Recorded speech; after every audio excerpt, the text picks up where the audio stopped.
Halo guys, video kali ini saya akan review singkat aja Amazfit GTS 2 Mini. Apakah masih worth it di tahun 2022 ini? GTS 2 Mini ini dulu launching di tahun 2020 di harga awal sekitar 1,6 juta. Tapi sekarang di 2022 harganya sudah turun jauh hingga 1,2 jutaan. By the way, sekarang ada versi terbaru GTS 2 Mini ya, tapi yang saya review ini yang versi lama. Dalam paket pembeliannya, kartu garansi 1 tahun sejak tanggal pembelian dari distributor Unicom Care. Dapat screen guard juga.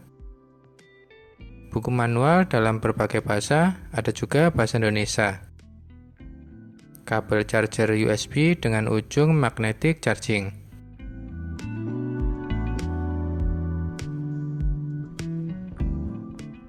Unit jam tangannya.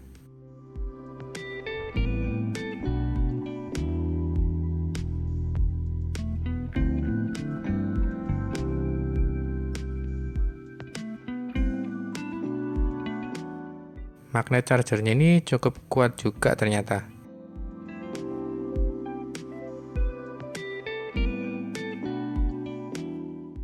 Kita bahas menu setting terlebih dahulu. Yang pertama, watch face. Jam tangan ini bisa menyimpan 4 watch face. 2 watch face bawaan yang tidak bisa diganti, dan 2 watch face custom yang bisa diganti-ganti.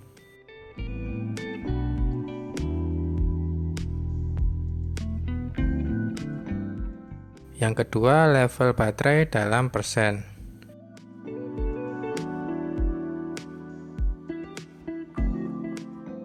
Yang ketiga, screen of watch face atau yang lebih dikenal always on display. Ada 3 pilihan, yaitu digital watch face,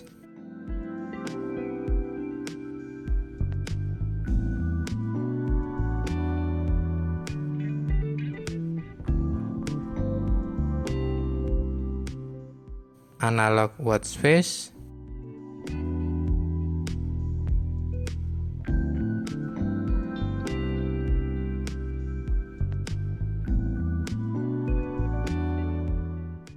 dan yang terakhir always on display yang mengikuti bentuk watch face yang sedang dipakai. Tapi untuk pilihan ketiga ini tidak selalu bisa dipakai di semua watch face, karena di watch face tertentu itu tidak ada opsi always on display-nya.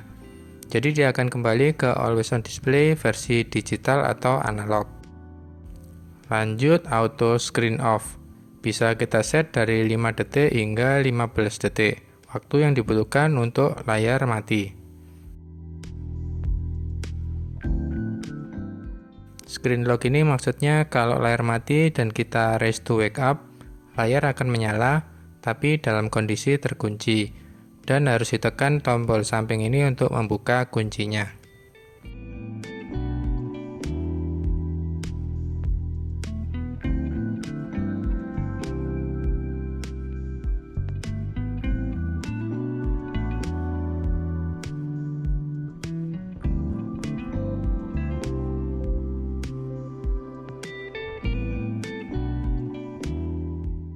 Lead upon wrist sleeve itu fitur raise to wake up, yang artinya layar akan menyala apabila kita mengayunkan tangan. Bisa di-set aktif seharian, atau bisa dijadwalkan hanya aktif di jam tertentu, atau dimatikan saja. Jadi untuk menyalakan jam tangan kita harus menekan tombol di samping ini. Di menu preference kita bisa setting menu yang ada di halaman depan jam tangan.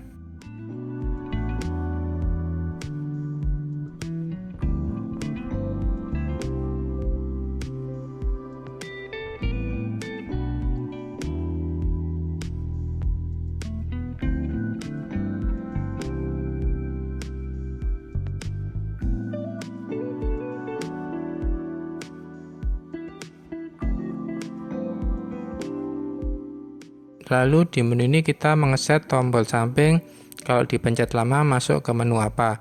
Misal kita set di heart rate. Jadi kalau tombol samping dipencet lama akan langsung masuk ke menu heart rate.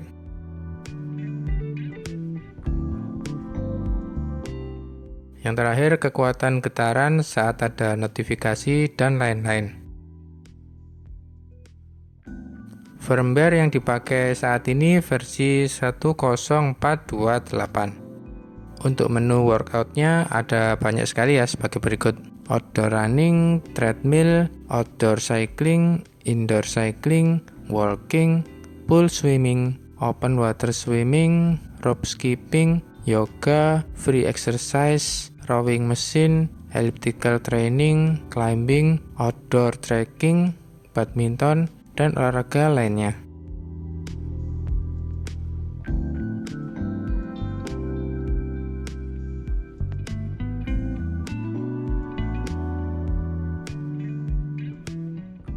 Sekarang kita lihat dari aplikasi Zepp di HP. Kita bisa setting interval pengukuran detak jantung, pengukuran saat tidur, dan banyak lagi lainnya.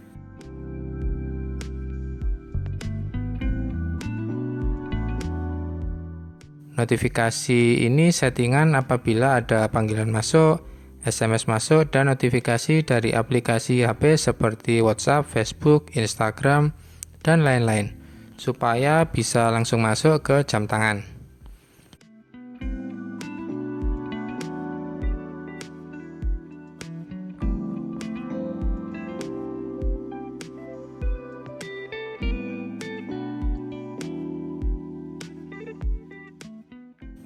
Lalu ini macam-macam watchface yang bisa di-download. Semuanya free di sini, meski tidak sebanyak koleksi dari Huawei, tapi ya sudah cukup buat ganti-ganti. Di video terpisah saya akan mencoba watchface ini satu persatu dengan always on display-nya juga.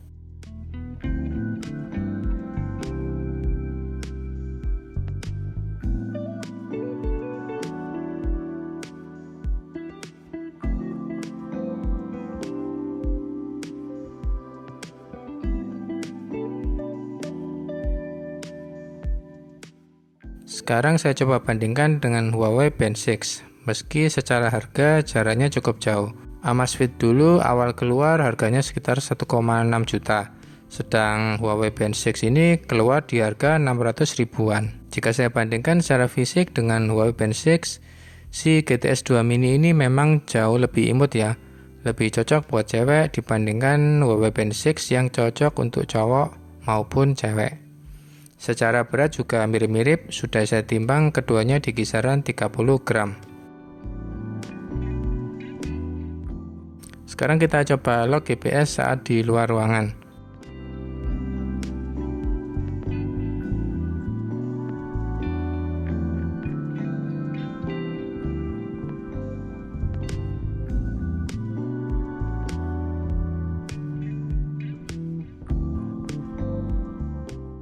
Lumayan cepat ya, sekitar 10 detik waktu yang dibutuhkan.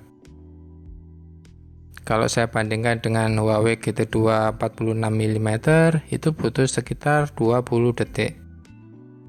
Ini percobaan lock GPS di ruangan tertutup, dan ternyata masih bisa mendapat sinyal GPS meski butuh waktu lama, sekitar 1,5 menit. Mantap. Kita coba menerima pesan dari WhatsApp. Kita hanya bisa menerima pesan dan membaca pesan saja, tidak bisa untuk membalas pesan. Ini hasil sleep monitoringnya. Datanya cukup lengkap ya. Ada durasi tidur, berapa lama deep sleep, REM sleep, light sleep, terbangun di malam hari, tidur siang, kualitas tidur secara keseluruhan, dan perbandingan data tidur kita dengan orang lain pada umumnya. Hasil GPS-nya tidak terlalu akurat apabila kita berolahraga di tempat yang tidak terdaftar sebagai jalan di Google Maps. Misal kita berolahraga di lapangan, jadinya akan seperti ini. Rutenya terlihat seperti spiral, padahal kita berlari mengelilingi pinggir lapangan. Tapi jika kita berolahraga mengikuti jalan yang terdapat di Google Maps, maka hasilnya menjadi akurat sesuai rute yang kita lalui. Dan ini data-data yang dihasilkan selama berolahraga, cukup lengkap dan akurat.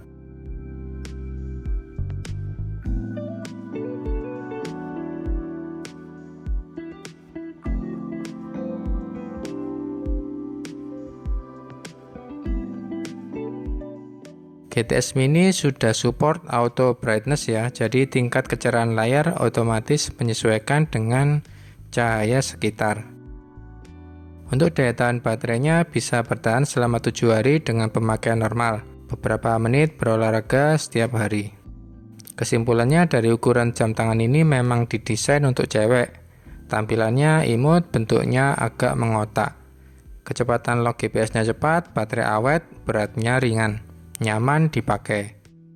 Di harganya yang sekarang 1,2 jutaan, sayangannya adalah Huawei Watch Fit.